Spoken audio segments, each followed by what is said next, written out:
All right, speaking of an inconvenient study, this was done by Henry Ford. I have said this was done by, a pro-vaccine medical establishment. I'm supposed to be careful about how I say that because they're saying we're not pro-vaccine. Okay, whatever, Henry Ford. You celebrated newspapers. In the film, you hear Dr. Marcus Zervos talk about, I'm the reason they force vaccinate every single employee at Henry Ford Health. So they had a bias going into the study, and yet the study is one of the most damning of all times. But what if you went in with an unbiased perspective and just said, what does the data show? Well, that's exactly what epidemiologist Nick Hulscher has done, and he joins me right now. Nick, first of all, you're like this rising superstar. Overnight, I see you everywhere. I have no idea where you came from and how, you've sort of jumped into the space. So where do you come from? What is your educational background? How'd you get into this? Well, listen, I come from Michigan. I graduated from the University of Michigan School of Public Health. Got my training in epidemiology. I actually graduated 2 years ago, and I was... What a weird time to be in med school epidemiology during one of the biggest epidemiologic crises of all times. Well, listen, it's one of the reasons I went into epidemiology was because I saw the lockdowns, I saw the mRNA injections, I saw it all, and I wanted to make a difference. So I went into public health school. I got into contact with Dr. Peter McCullough. I asked every one of my professors for an internship. Only one said yes. I emailed all of them. And so I'm so thankful for that, or else I would have never have met Dr. McCullough. And since then, we've published now over 20 peer-reviewed papers looking at the harms of vaccines. It's really phenomenal. We're going to get into some of that, but let's start out with this study at the center of our film, an inconvenient study, the Henry Ford Health Study. You did a reanalysis. In that analysis, describe for me the difference between how Dr. Marcus Zervos analyzed the data and what you did. Yes. Well, first of all, what we did was a peer review. We had a peer-reviewed peer review of the strongest vaccinated versus unvaccinated study ever done. That's what it is. And so we confirmed it was a great study. We confirmed it was already, the results are fully valid. The critics attack it for different follow-up times, but you know what? They use something called Cox proportional models, and what that does is that takes into account time. And so taking into account different follow-up times, it was still, majority of chronic disease categories were still higher in the vaccinated regardless. But what we did, and well, first of all, I'm very thankful for you, Del, and your team for sparking this study in the first place, given how important it is. I mean, you can't get a better study than this. And so what we did was we looked at the raw numbers, right? So the original study, they did so much modeling, like statistical models, and we really didn't see just the raw proportions between the groups. When we looked at the raw proportions, it was every single, all 22 of the chronic disease categories were proportionally higher in the vaccinated. All 22, including cancer. Really? Because, I mean, they said in the study it kind of uses cancer as the control, saying there was no difference in cancer. And you're saying there was a difference in cancer. Yeah, so when it comes to rare outcomes, the modeling they use, it's not very reliable. And so they didn't do any basic proportional analysis. But when we did that and we looked, cancer was 54% higher in the vaccinated group compared to the unvaccinated children. So they had 54% more cases. And, this is explained biologically. There is biological plausibility behind it. So am I to understand that as we imagine this Cox proportional average thing, it's kind of like it softened the blow on what this, I mean, it was a way to obviously be as conservative as you could, right? Yes. To the benefit of the vaccine side, let's just really be conservative by putting this giant sort of pillow around it and, take the edges off. And so what you're saying is, look, it's a great study, and that's probably what should have been done, to just say, let's just be as conservative as we possibly can. We still see this massive, gigantic signal as we do in the study, which is, I always say, I think the biggest part is within 10 years, 57% of the vaccinated would end up with chronic disease and only 17% of the unvaccinated. But what you did is you took the pillow off. Let's just take let's see the sharp edges for what they are. Let's just look at the raw ratios. And there you see that in every single instance, the vaccinated are doing worse, even in cancer. Every single one. And nothing can explain that other than the fact that these vaccines are unleashing chronic disease on our children. It's undeniable. You can't really, in my opinion, you could get a bigger sample size and do all that, but this is the strongest study to date, the original study, Zervos and colleagues. Yeah. I mean, this is it. Yeah. And your documentary, An Inconvenient Study, everybody's got to watch that. I mean, this will change people's minds who have been hyper-vaccinating their children. Now we're up to, and we found this also in our paper, this peer-reviewed paper, this reanalysis of the paper, where we actually found that it's now up to 81 doses by age 18. Really? 81 doses. It can be more than that too. And so this hyper-vaccination is unleashing chronic disease. Now, in the film, I had to point out, and when I first was handed this study at the dinner table with Dr. Zervos, it didn't show a result for autism. It was sort of inconclusive. There weren't many kids. There was only like 23, I think it was, in the vaccinated, 1 in the unvaccinated group. But you came up with a different autism number. Tell me how you went about doing that and what you found. Yeah, so this part's very, very important. So when it comes to autism, and so they were looking at ICD codes, so the codes that the doctors were putting in as the diagnosis. But the thing is in autism, all of those other chronic diseases outlined in that paper, including ADHD, tics, learning disabilities, speech disorders, that all co-occurs in autism. And so what we did was we grouped these together into one autism-related group, or clinical outcomes seen in autistic individuals. And when we grouped them together to derive an odds ratio, we found that these autism-related conditions, or what's grouped in autism, is actually about 500% more likely if you were vaccinated than not. And so that's very, very damning.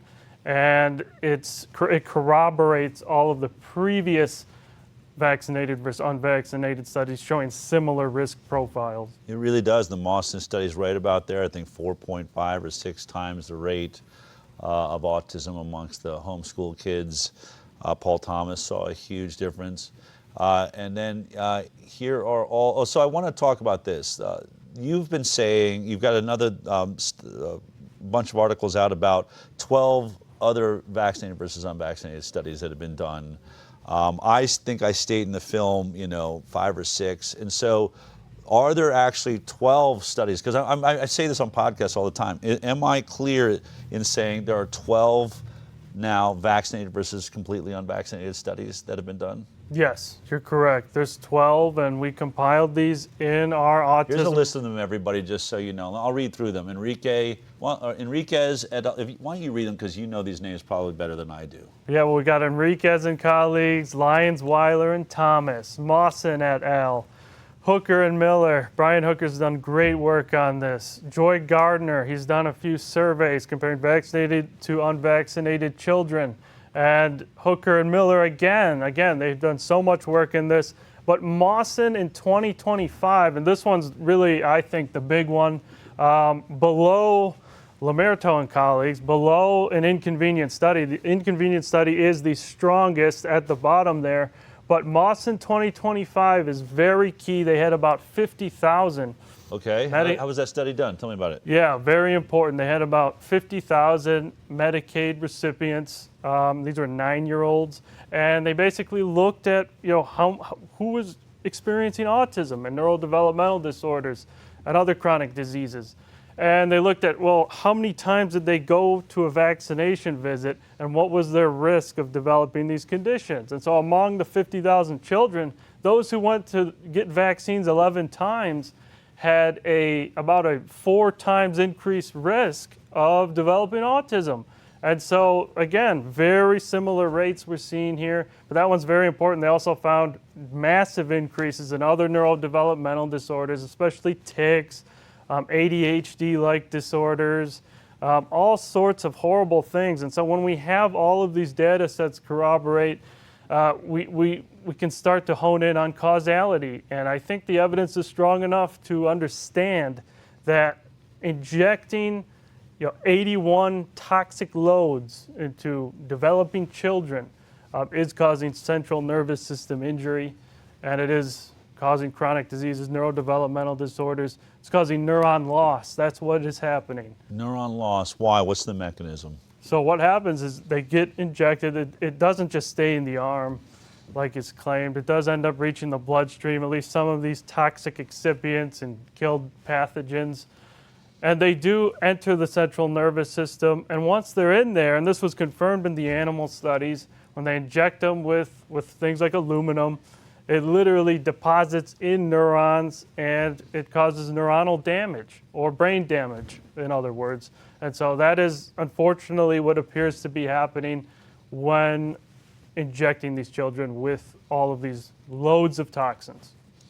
It's really amazing. And so out of the 12 studies, and you've looked all over the planet, those are the only 12 that exist that we can tell so far that have done this comparison, and not one of them is showing benefits for the vaccinated side. Is that correct? Not one. All 12 studies, every single one shows the vaccinated are far unhealthier and they have higher risks of every single disease you can think of, including autism, ADHD, tics, chronic diseases such as autoimmune diseases, particularly eczema, so skin disorders, chronic ear infections. They're just riddled with disease, and it's undeniable at this point in time. It's incredible that an intelligent species would be doing this to their own kind. All right, I want to move on to the flu. We just talked about it. They're trying to turn this into a pandemic with everything they've got. They're blowing so much of their propane and fuel onto the spark to try and get it to light in the UK. I doubt with the administration we have, we're going to have to worry about that hitting here. But I did see Kathy Hochul, the governor of New York, getting her flu shot in front of the world, like the true idiot she appears to be. But what is the efficacy right now? I've seen you report on this a little bit. I'm seeing some saying it's below zero. Where are we at with this current flu shot? Because it seems to fail every year. How's this one doing? This flu shot, well, first, the latest study looking at flu vaccine efficacy was by Shrestha and colleagues, or at least one of the biggest ones. Came out last year. They looked at 2024 to 2025 flu vaccine efficacy, and they got 50,000 Cleveland Clinic employees, and they followed them for a few months. About 80% got the flu shot, that season's flu shot. 20% didn't. But the 80% that got a flu shot suffered 27% higher risk of developing the flu during flu season. So instead of not only failing and not working, it was increasing the risk of flu, doing the complete opposite of what it's supposed to do. Wow, 27% increased risk of getting the flu if you get the shot. Isn't it mind-blowing that that's not a headline across every major news agency in what is supposed to be a country of free press? Yeah, this should be everywhere, absolutely everywhere. But instead, what we see on the mainstream media is go get your flu shot. You need your flu shot. It's the only way you can protect yourself against flu. But that's all BS. Coming out of school, you're new, you've jumped into this, you've got a pretty strong social media following. What's the most shocking part of what you're doing for you? I mean, when you're like, is it how people are responding or not responding, or what do you expect to happen, and where are you being surprised? I'm surprised of the amount of people that use ad hominem attacks when presenting data against vaccines that are showing that vaccines can be dangerous. So some people are under a form of psychosis or a vaccine religion, where when you start to mention, oh, well, this vaccine, it'll increase your risk of this, or it's been linked to death here. And in some people's minds, they get triggered, and then they go online and they begin to just target and say, "Oh, you're stupid. You're an anti-vaxxer.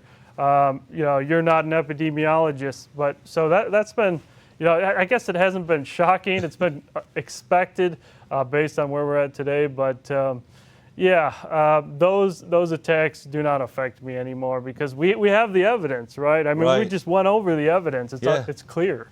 Yeah, I mean, that's when people always ask me, like, how do you have so much courage? It's sort of like, I've said it's like poker to me. How are you still in the hand? You got Phil Ivey across from you. You've got the Prince of Arabia. They're all in. They're pushing so much cash.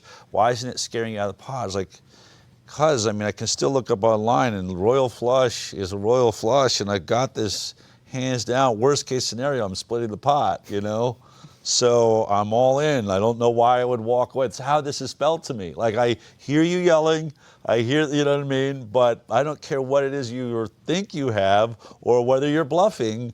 We actually have the cards. Yeah, we have the cards. We have the cards, and it's simply undeniable. They don't have any cards. That's the shocking part. Like, they can't even fake that they have cards. They can't even get lucky with a bad hand. They have no hand. Yeah. Yeah, it's really. They don't have one vaccinated versus unvaccinated study showing that the vaccinated are healthier. Not Right. one. They won't produce it because they know what they'll find, and obviously that's what Zervo's found. Right. So what's next? What are you the most excited about in your work? We're working on a lot. We have a lot of studies coming out very shortly. One's very shocking, and I'll break it here today, where it's about the mRNA shots. Okay. And this is a case report. It's probably the strongest case report ever done on vaccine injury, mRNA vaccine injury. So what we found was in an individual, 51-year-old man, he developed myocarditis, pulmonary embolism, neurological disturbances, skin disturbances. So he has multi-system lung vaccine syndrome. We found 3.6 years after his last shot, circulating Pfizer mRNA in what's called his exosomes. These kind of bubbles circulate around the body, act as kind of messengers. So the mRNA is still in there, Pfizer mRNA, as well as in his skin. You won't even believe it. We found plasmid DNA from the manufacturing process, again, 3.6 years after, literally just placed in his skin. It was the SV40 segment of it. It was the spike expression cassette of it, and it was the open reading frame region. So all components of the plasmids were in his skin in what's called the Grover's disease area, where he developed this skin disease from the shot. And then we looked microscopically inside of this Grover's disease area, and we literally stained it for SARS-CoV-2 spike or vaccine spike, and we found it. It stained. 3.6 years after his shot, he still has spike protein in his skin. And so we found all these vaccine components, and it appears they last for multiple years, and we were completely lied to. Do you think, you're looking at this and, is your hypothesis now that was on purpose? Is this vaccine this bad on purpose, or is this just one of the dumbest scientific mistakes of all times? When we look at the evidence and the casualty counts that we've been estimating, it's very high. We now have 3 independent estimates, actually, of deaths. It ranges from 470,000 from Pfizer alone to... Is that worldwide? No, this is just in America. Just in America? This is just in America. And that was extrapolating from a study by Florida Surgeon General Joe Ladapo, who found Pfizer recipients face 36% higher all-cause mortality compared to Moderna recipients. Wow. So just extrapolating that to the U.S., you get at least 470,000 deaths from Pfizer alone, but it ranges up to about 840,000 American deaths. So based on that, I don't know. There may be some intentionality behind this very dangerous and deadly operation. It certainly wiped out or what I would say the pension class. I guess I still haven't. I always say, I'm looking at it, but you just look at the features right now. If you were going bankrupt, if you didn't want to pay off, if you didn't want your elderly that had pensions to pay off, and you wanted that money back in your system, or you'd already stolen it, How do you get rid of them? It was really weird that this virus, in a way, targeted elderly in a way we've never seen and left children all alone. Usually, the children are the carriers. In this case, the elderly really, got wiped out hard. Nick, you're doing incredible work. It's great watching. I love that you're teamed up with Dr. McCullough. What's he like? What's it like? Give me a little bit, just a behind the scenes. What's it like to work with him? Because he is, what we see on the outside is this, what to be a super genius that can recite names and titles and things like this, this incredible photographic memory almost, the most published heart doctor in the world. But what's it like working with him? Is he a micromanager, or is he what's he like? Dr. McCullough, I wouldn't want to be working for any other doctor in the world. He's a pleasure to work with. He's so smart. And, we kind of just bang ideas back and forth, and we should do this study, we should do that study, and we should do this and look at that. And we've become such an efficient team at the McCullough Foundation, where we really are just cranking out the investigations left and right, and we're trying to uncover really what is happening to the population since 2020. And, it's not good, but regardless, Dr. McCullough, he's a great guy, very smart man, very smart doctor, and I wouldn't want to be with anybody else. Oh, wonderful. All right, so where do we track all that you're doing? What are your social media handles and the work that you're doing? Yeah, you can follow me on X at NIC Hulscher. But you can also follow me on Substack. It's actually a shared Substack called thefocalpoints.com. It has Dr. Peter McCullough, John Leake, and myself. We post there every day on all the breaking public health news and all the new studies. So those are the two main points. You can follow me on Facebook if you want, as well as LinkedIn, where I get attacked by the trolls on the daily. All right, Nick, thank you for your work. Keep up the good work, man. Thank you for your courage. Thank you. Welcome to the team. I'm glad you studied and got out just in time.